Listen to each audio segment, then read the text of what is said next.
Germany's economic trajectory, long a model of stability, is taking a sharp and concerning turn. Industrial production is plummeting, and both the manufacturing and service sectors are facing serious pressures. For a country that has stood as Europe's economic backbone for decades, this isn't just another downturn, it's a full-blown crisis that no one saw coming. And it's happening fast. We need to talk about the current state of Germany's economy, where indicators are flashing red and the government appears to be scrambling for solutions. More importantly, this isn't just a German problem, this is Europe's problem. As Germany spirals out of control, the rest of Europe is quietly admitting that the worst may not be behind them. Let's dive into the facts. Germany's industrial downturn has been sudden and brutal. The IFO Business Climate Index, a key measure of business confidence, dropped to 86.6 points in August, down from 87 in July. That might sound like a small change, but it's a huge warning signal.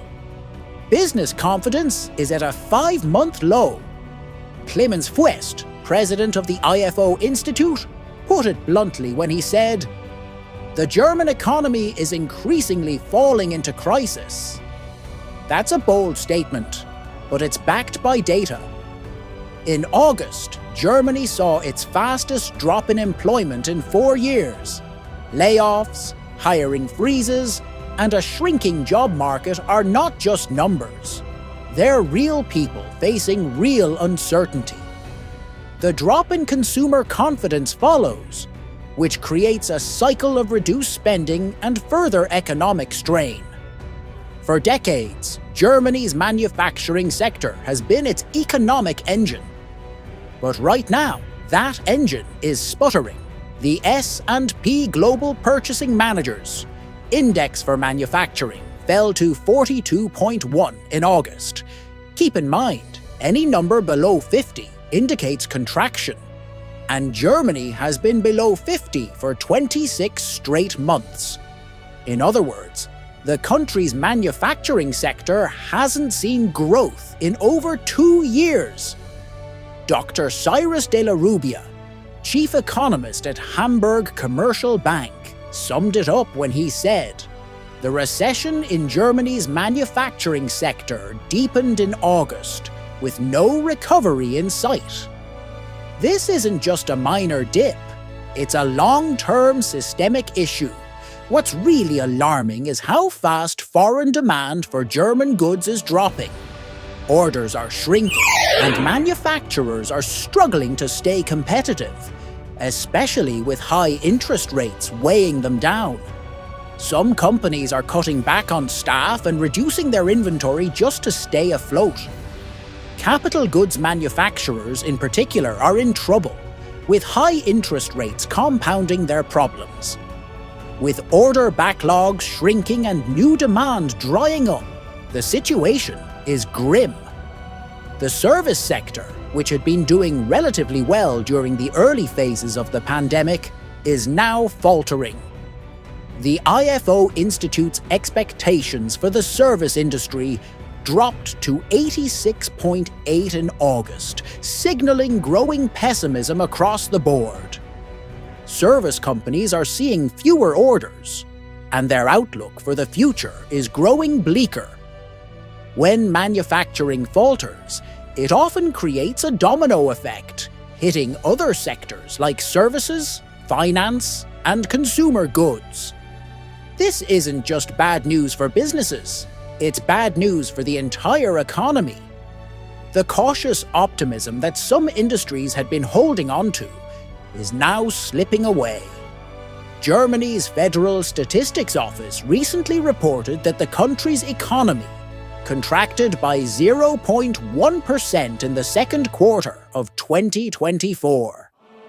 This might not seem like much at first glance, but it follows a modest 0.2% growth in the first quarter of 2024. What's worse is that this is the 5th straight quarter without significant growth. For economists, this is a flashing red light. When you have negative growth over consecutive quarters, it's technically considered a recession. The European Commission has forecasted only a slight growth of 0.1% for the German economy in 2024, an improvement over 2023's 0.3% contraction. But far from reassuring, weak domestic demand, continued struggles in the industrial sector, and now the service sector are keeping Germany on a tightrope between stagnation and outright recession.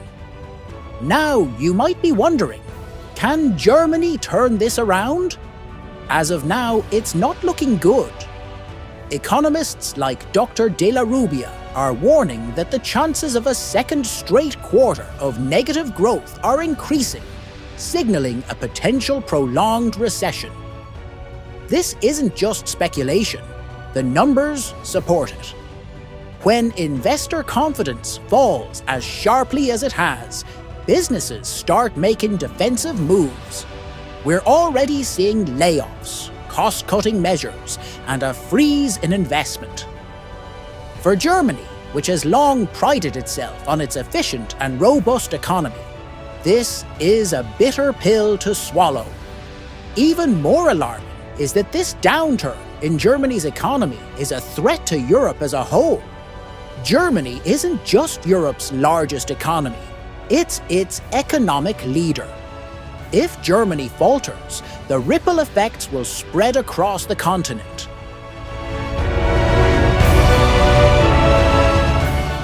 So, what does Germany need to do to avoid a prolonged economic slump? Clemens Fuest has called for stronger investment incentives and structural reforms. He's arguing that the economy needs a shot of confidence, both from consumers and investors. But these kinds of policy shifts take time, and time is a luxury Germany might not have right now. Some are also talking about interest rate cuts. The European Central Bank, ECB, has already hinted that another rate cut might be on the table, perhaps as early as September. While lower interest rates could provide some short-term relief, they come with risks, especially if inflation is still a concern. Germany's government is facing intense pressure to act. Some experts are calling for massive public investment, particularly in sectors like green energy and digital infrastructure. However, that kind of investment requires political will, and Germany's current coalition government has been criticized for being slow to act. Let's step back for a moment and look at the bigger picture. Germany's economic troubles aren't happening in isolation. The rest of Europe is watching nervously. Countries like France, Italy, and Spain, which have relied on a strong Germany for economic stability, are now facing their own challenges. France's economy, for example, is also slowing, though not as dramatically. Italy and Spain are dealing with high debt levels and sluggish growth, and they simply can't afford to see Germany, their primary trading partner, falter. The European Union is beginning to recognize that this isn't just a temporary slump. The European Commission's growth forecasts are conservative for a reason. They know that a German recession could have cascading effects on the entire bloc. One of the big questions hanging over Germany's future is its relationship with China. Germany has bet big on China as a trading partner, but with the geopolitical landscape shifting, some are wondering whether this was the right move. Germany's reliance on China for both imports and exports has been growing for years. However, as the global economy becomes more fragmented and as tensions between the West and China rise, this could become a risky strategy. If China's economy slows down, or if political tensions escalate further, Germany could find itself in an even deeper hole. Some analysts are already suggesting that Germany should diversify its trade relationships, particularly within Europe, to reduce its dependence on China. In the end, Germany is at a critical juncture. The economic indicators are grim, and the risks of a prolonged recession are real. But with the right policy changes, structural reforms, and perhaps a little bit of luck, Germany could still manage to turn things around. As Europe watches nervously, it's clear that what happens next in Germany will have far-reaching consequences.